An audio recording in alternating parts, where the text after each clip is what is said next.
యాక్చువల్గా యాక్చువల్గా ఏంటంటే ఇది డెవలప్మెంట్ అమెరికాలో జరిగింది. మనకందరికీ తెలుసు. అక్కడ 2 కేసులు నమోదయ్యాయి. ఒకటి సివిల్ సూట్, ఇంకొకటి criminal suit. Civil suit was filed by the American ఎక్స్చేంజ్కి సంబంధించింది. ఇది వారైతే ప్రస్తుతానికి దాదాపుగా ఒక డీల్కి వచ్చేసినట్టే కనపడుతుంది. ఇక FBI ఛార్జ్ షీటు కూడా నీరుగారిపోతుంది, డైల్యూట్ అయిపోతుంది అని అంటున్నారు. మరి అమెరికా అనగానే అక్కడంతా స్ట్రిక్ట్గా ఉంటుంది, లా పర్ఫెక్ట్గా ఉంటుంది. FBI మాటలు కాదు. ఇట్లాంటివన్నీ ట్రంప్ వచ్చిన తర్వాత మొత్తం కూడా డైల్యూట్ అయిపోయిందని చెప్పేసి అర్థం చేసుకోవాలి.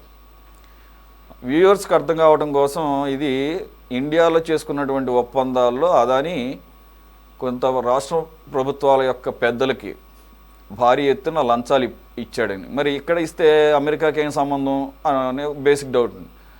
ఈ అదాని అక్కడ ఫండ్ రైజింగ్కి వెళ్ళినప్పుడు వీళ్ళు ట్రాక్ రికార్డు తీస్తారు ప్రపంచంలో వీళ్ళు ఎక్కడ ఎలాంటి బిజినెస్ ప్రాక్టీసెస్ చేస్తున్నారని. బయట దేశాల్లో అయినా కానీ వీళ్ళకి కనుక ఈ లంచాలు ఇచ్చేటటువంటి చరిత్ర కానీ అన్లాఫుల్ ప్రాక్టీసెస్ యాక్ట్ అని వాళ్ళకి ఒకటి ఉంది. గత 20 సంవత్సరాల నుంచి వాళ్ళు దాన్ని ఫాలో అవుతున్నారు. కాబట్టి అమెరికా కూడా దాన్ని కన్సిడర్ చేస్తారు. వేరే దేశాలు ఎక్కడైనా అవినీతి కనుక పాల్పడితే వాళ్ళ మీద ఛార్జెస్ ఫ్రేమ్ చేస్తారు. అయితే ఇప్పుడు అదాని ఏం చేశాడు, ఒక కొత్త లీగల్ అడ్వైజర్ని పెట్టుకున్నాడంట. వాడెవడు మా ట్రంప్కి లీగల్ అడ్వైజర్ అట.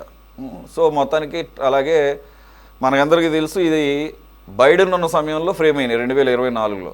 ఆ తర్వాత ట్రంప్ వచ్చాడు, మన మోదీ గారి దోస్త్. అక్కడ ఆ దోస్తు, ఇక్కడ అదాని దోస్తు, ఇద్దరు దోస్తులే. అందు గురించి ఇవన్నీ కూడా డైల్యూట్ అవుతున్నాయి. సరే, ఇప్పుడు మనం ఇది ఎందుకు చర్చించాలంటే దేశంలో ఇచ్చిన 2250 కోట్ల రూపాయల లంచాల్లో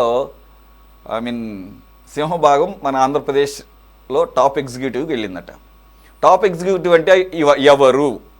మనకులాగా వాళ్ళు పొలిటికల్ పీపుల్ని కూడా ఎగ్జిక్యూటివ్స్ అని పిలుస్తారు. వాళ్ళు top executive is nothing but chief minister of that state. వాళ్ళ మీనింగ్ అది. అసలు ఇదంతా కాదు. ఇది కనుక ట్రయల్కి వచ్చింటే పేర్లతో సహా బయటకు వచ్చేది, అంతా ప్రపంచం అంతా చూసేది. ఆ ట్రయల్ దాకా రానివ్వకుండా విజయవంతంగా అదాని ఆపగలిగాడు. దానికి ఆ లీగల్ అడ్వైజర్ ద్వారా ఇచ్చినటువంటి నమ్మకం ఏంటంటే అమెరికాలో $10 బిలియన్ పెట్టుబడి పెడతాడు అంటే డబ్బులతో ఏదైనా చేసేయచ్చు ప్రపంచంలో అనేది మరోసారి నిరూపితమైంది. So that's the scenario. Sir Vijay గారు, ఇప్పుడు మీకు స్ట్రైట్ క్వశ్చన్. వీళ్ళు ఏమని వాదించారు అక్కడ? మీకేం సంబంధం? మీ పరిధిలోకి రాదు. కరెక్ట్, ఇది మీ పరిధిలోకి రాదు అంటే ఏంటి? మా పరిధి కదా అని చెప్తున్నాడు కదా. మా పరిధి అంటే ఇండియన్ కదా, జ్యూరిస్డిక్షన్ కదా. ఇండియన్ జ్యూరిస్డిక్షన్లో ఏపీ వాటా ఎంత? 1750 కోట్ల రూపాయలు, 2250 కోట్లలో. మరి ఏది చర్యలేవి? చంద్రబాబు నాయుడు గారు అన్నాడు, లడ్డూలాగా దొరికాడు నాకు జగన్మోహన్ రెడ్డి గారు ఈ విషయంలో అన్నాడు. అసలు మాట అంటానికి ధైర్యం ఉండాలి. అయినా కూడా వదిలేసానంటే ఏంటి దాని అర్థం? అంటే అదానీలు అంబానీలు ఏం చేసినా కానీ మీరు వదిలేస్తారనమాట. వాళ్ళ దగ్గర నుంచి ఎవరు ఎంత తిన్నా కానీ. అసలు ఈ 1750 కోట్లు ఎక్కడి నుంచి ఇప్పుడు ఎవరు తీసుకెళ్లారు? ఇవి కాకెత్తికిపోయిందా? దాని సంగతి తేలాల్సిన అవసరం లేదా? ఆ 1750 కోట్లు ఎవడిస్తాడు? ఈ ప్రజలు 25 సంవత్సరాల పాటు పెంచినటువంటి ఆ ఛార్జీల ద్వారా ముందే అడ్వాన్స్గా ముట్టినటువంటి డబ్బులు అవి. ఏం చెప్తారు సార్? మరి ఇప్పుడైనా చేయండి. అవి అమెరికాలో ఉంది, అది తేలిన తర్వాత చూస్తానన్నాడు చంద్రబాబు నాయుడు గారు. నాకు బాగా గుర్తు. ఇప్పుడు అమెరికాలో తేలింది, వీళ్ళే చెప్పారు మీకు సంబంధం లేదే అని ఉంటే మేము చూసుకుంటాం అన్నారు. మరి మీరిప్పుడు దీని మీద దృష్టి పెట్టాల్సిన అవసరం ఉందా లేదా? ఖచ్చితంగా సార్. ఈ డబ్బులు ఏదైతే అదాని వైపు నుంచి పెద్దలు ఆ రోజున ప్రభుత్వ పెద్దలకు వెళ్ళాయని అంటున్నారో ఇది ఖచ్చితంగా కరప్షనే, ఒక అవినీతి, ఒక మొత్తం స్కామ్. ఇది ఒక స్కామ్ లో భాగంగానే ఒక రేటు పెంచి $2.49 ఆ రోజు ఆ రేటుతో వాళ్ళు కొనుగోలు చేసే రకంగా సోలార్ పవర్ ని అదాని కంపెనీ నుంచి ఆ రోజు జగన్మోహన్ రెడ్డి గారు ఆయన ప్రభుత్వం ఆ రోజు ఒప్పందం చేసుకున్న వాస్తవం సార్. దానికి సంబంధించి ఏదైతే డబ్బులు చేతులు మారాయో ఆ డబ్బుల విషయంలో సార్ ఎప్పుడైతే అమెరికన్ ఇన్వెస్టర్స్ ఇండియాలో డబ్బు పెడతారో వాళ్ళ డబ్బులకి ప్రతి దగ్గర సార్ ట్రాన్స్పరెన్సీ ఉండాలా, అది ఎక్కడికి డబ్బు ఎట్లా పోతోంది, ఎక్కడెక్కడ ఖర్చు పెడుతున్నారు, మీరు ఏమేం చేస్తున్నారు, 6 నెలలకో 3 నెలలకో ఒకసారి ఆ ప్రోగ్రెస్ ఏంటి, ఇవన్నీ కూడా చూస్తారండి యుఎస్ ఇన్వెస్టర్స్. ఎవరు కూడా ఊరికనే డబ్బులు పెట్టి తర్వాత 5 సంవత్సరాలకో 10 సంవత్సరాలకో కనపడే పరిస్థితి ఉండదు సార్. ఇట్లాంటి పరిస్థితుల్లో విజయశేఖర రెడ్డి గారు అదంతా మనం మాట్లాడుకున్నాం. నేనేమంటున్నానంటే మీరు అడిగిందని సమాధానం చెప్పండి. మీరు ఇప్పుడు అదానీ మీద కానీ అదానీ ఎవరికైతే ఇచ్చారంటున్నారు దాని మీద ప్రోబ్ చేసే అవకాశం ఉందా లేదా? నాకు చేయరని చిన్నపిల్లడండి నా చెబుతాడులే, కానీ నేనేమంటున్నానంటే నైతిక బాధ్యత వహిస్తూ దానికి సంబంధించి ఎస్ మా చేతిలో ఏమీ లేదు, మేము మోదీతో కలుస్తున్నాం, మోదీ అంటేనేమో అదానీ, అదానీ అంటే మోదీ, అందుకని వాళ్ళిద్దరిని కలిపి మోదానీ అనే ఒక పేరుంది, కాబట్టి ఈ విషయంలో నన్ను ఇబ్బంది పెట్టొద్దు, నన్ను అర్థం చేసుకోండి అని ప్రజలకు ఓపెన్గా చెప్తారా? లేదంటే కనుక డాంబికాలు పలుకుతారా? ఇది అదానికి సంబంధించింది, ప్రూఫ్ అవ్వలేదు కదా అని మీరేమైనా క్లీన్ చిట్ ఇస్తారా? 1750 కోట్లు ఎవడు కట్టాలి? టీడీపీ కడుతుందా లేకపోతే అదానీ కడతాడా?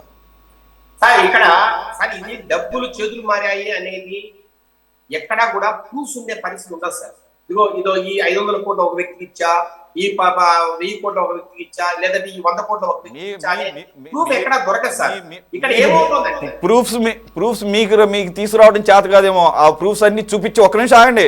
ఆ ప్రూఫ్స్తోనే FBI కానీ సిఈసి కానీ అక్కడ ఛార్జ్ షీట్లు కూడా ఫైల్ చేసింది. ఇచ్చారు అని వాళ్ళకి ప్రూఫ్ ఉంటేనే వేస్తారు వాళ్ళు.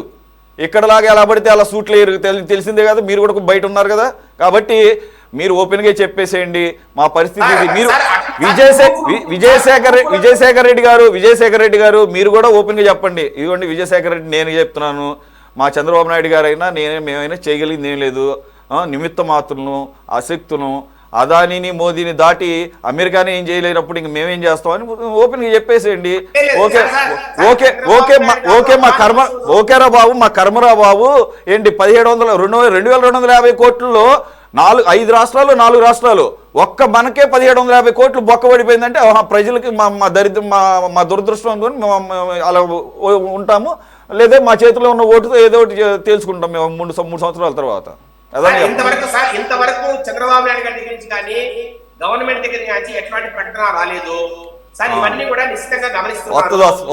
రాబోయే రోజుల్లో వచ్చే వారంలో 10 రోజుల్లోనో 15 రోజుల్లోనో ఒకసారి వెయిట్ చేద్దాం సార్. ఇప్పుడు ఈ జరిగిన పరిణామాలు ఈ మధ్యలో జరిగేవి ఖచ్చితంగా ప్రభుత్వానికి ఇన్ఫర్మేషన్ ఉంటుంది.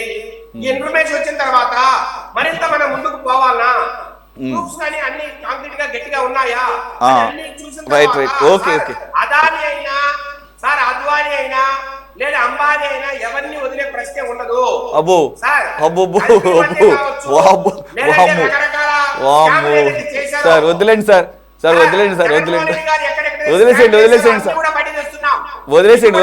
మేమే పొరపాటుని ఇది టాపిక్ తీసుకున్నాం కానీ వదిలేసేయండి, ఎందుకులే కానీ ఆయన జరిగే పనులు కానీ. ఒక నిమిషం